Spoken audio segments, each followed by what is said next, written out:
I'm going to look at 6 metrics that will give me a better understanding of what kind of company I'm looking at. You see here that they're weighted differently to go along with their importance. Each metric is graded from 0 to 99, with 99 being the upper end of the scale. After that, I'll put everything together to get our company's final grade. There will be quite a bit of info in this video, so I encourage you to pause this video at any time. Intrinsic value. I use a discounted cash flow model to determine the fair value price of our company. While the next 5 metrics deal with how good of a business we have, the intrinsic value looks at what price we should pay for the stock. I'm obviously looking for a company that's undervalued. That's an intrinsic value at least 17% higher than the company's current stock price. We want that margin of safety just in case our calculations are slightly off. What we find is an overvalued stock. We'll have to look at the other 5 metrics to see if there's a good business behind this company.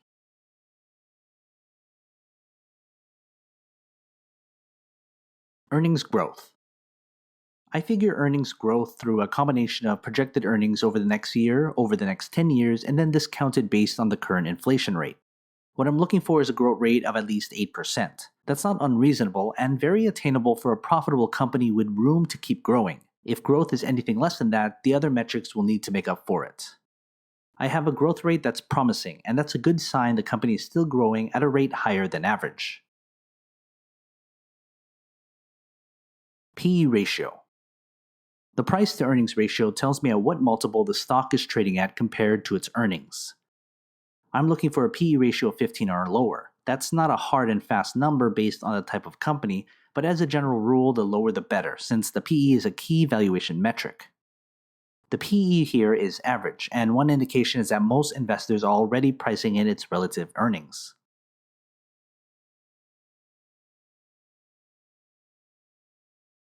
Dividends. Dividends are an underappreciated metric when analyzing a company.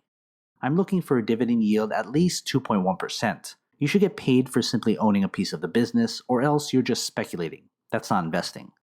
The dividend here is more on the average side, but that's to be expected with companies that still grow, yet have predictable payouts.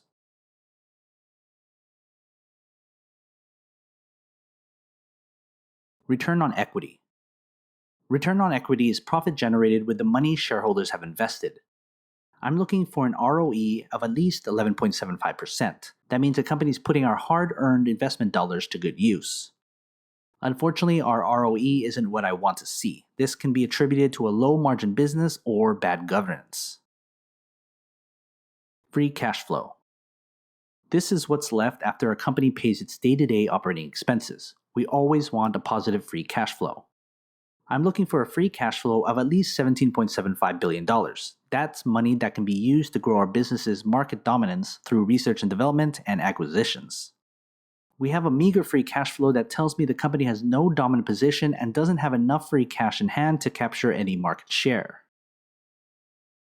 Before we get our company's final grade, consider joining my Patreon. You'll get access to every grade from every company I've analyzed. It's updated all the time. Head to patreon.com/GrowthShares or click on the link in the description. Before we get our company's final grade, here's a grade recap of the metrics we've covered.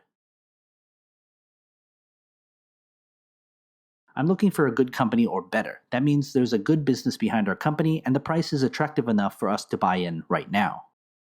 Unfortunately, that's not what I see. There are too many substantial issues here that concern me. Either the business isn't that great or the price is just too expensive. This analysis is simple, yet an effective way to get your research started in the right direction. If you have a couple minutes, I'd love to know what kind of investor you are. Take my free survey. I left a link in the description. If not, check out my other analysis videos, and don't forget to subscribe for more. Invest wisely, and as always, take care of your money.